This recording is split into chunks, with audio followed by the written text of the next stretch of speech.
Greetings and salutations to you all once again. It is either Evan and Spectre. Hi, how's it going? How you doing? How's stuff and things? How you doing? Greetings out there in YouTube land. As you can see down there on the bottom, we have another unboxing to do today. I actually got a really good deal on this, as a matter of fact.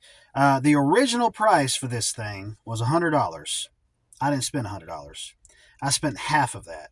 So I spent like 50 some dollars for this.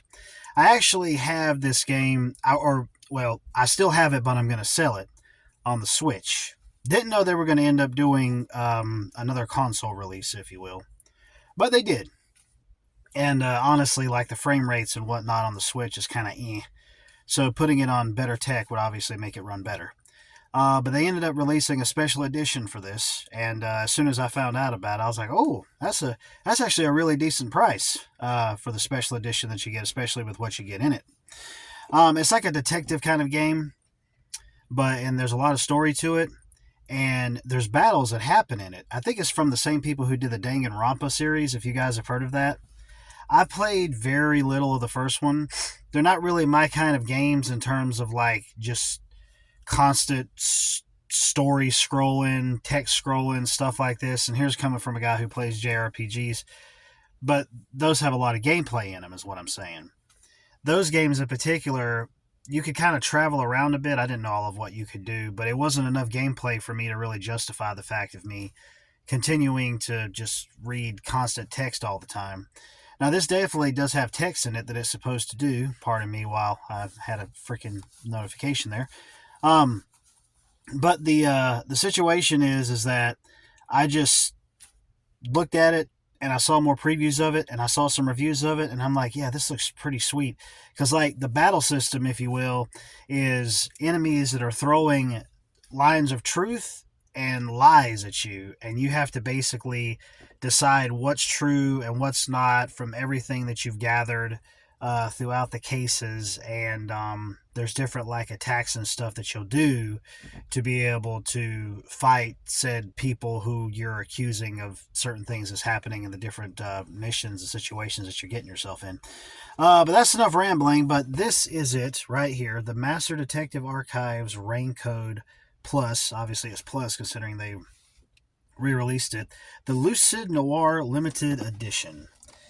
That's a pretty box right there, I tell you what. And this is the side, and you can see right here, I don't know if this happened in the factory or if this happened during shipping, but no bueno. No bueno right there with the way that, I kind of put my hand in there and kind of pushed it out a little bit, but yeah, it looks better than what it did before. There was a dent that was kind of right here and here on the side, but managed to fix it for the most part as best as I possibly could, so that's definitely good. There it is right there on the side again. Here we are back on the front. But we're going to go ahead and just kind of do a really quick unboxing here. I got the little keys there up on the top up there. I want to try to show every aspect of it. And the first thing we have here is, obviously since it's being a Japanese game, you do have your mascots. And this is the mascot of the game. It's Shinigami, and actually, there's another version of this character. It's a female, and she transforms basically between this and the other one. I think it depends on which world she's in, but it's really soft and squishy. That's a few words compared to how she actually really does look. Speaking of soft and squishy, but I won't get into that. It's Japan, you gotta love it. So yeah, I got that. Don't really know what I'll do with it. Probably I'll end up setting it up somewhere. I'll have a place where I can set it up at, or I'll just leave it in the package for at least the time being. And here we go with a lovely steelbook. By the way, that's a Shinigami right there. Remember when I was talking about the soft and squishy stuff? But yeah, that's her. It's nice and shiny too. I love how the steelbook looks. It's gorgeous. And of course, you got the name there. You know, some steelbooks are too retarded to put the name on the sides. And of course, we got the name of the game there on the back. And this is the inside, all nice and shiny and purty. And yeah, definitely a gorgeous steelbook. And next, we obviously have the game itself right here. And Includes printed novel. Yeah, there's a little novel thingy they put in here. There's a novel. There's the game. No, that ain't no DLC code. I ain't gonna spoil anything for myself. Yeah, or well, okay. I didn't really know if that was some artwork that was back there. If it was just, yeah, it looks like it's a cityscape, night cityscape, if you will. That's the back. This is the front. Basically, this is just going to be a little bit of artwork that's going to be here in the beginning. And then it's going to go into some character related stuff, and then it's going to go straight into a little novelette or whatever, or novella, or however it is they end up saying it. Don't know when or if I'll read it anytime soon, obviously.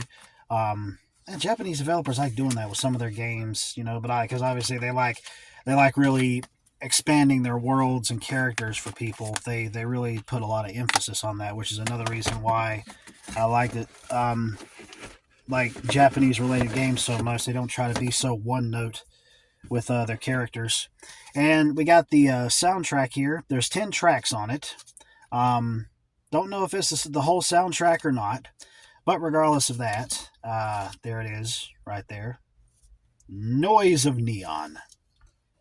Lovely, lovely stuff. And of course, that is the last thing that we have in here. We got a little plastic thingy in there. There ain't nothing in it. I already checked it when I ended up opening up the package a few days ago. But yeah, that is an unboxing of Raincode Plus. I'm going to get around to playing this at some point. I got myself a 3-day weekend from work, so I'm probably going to jump in and give it a shot.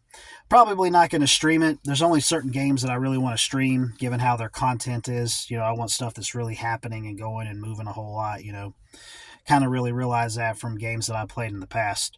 But anyways, I do appreciate everybody coming out and checking out this lovely, lovely unboxing. But I will go ahead and I'll end this like I always do. Later, taters.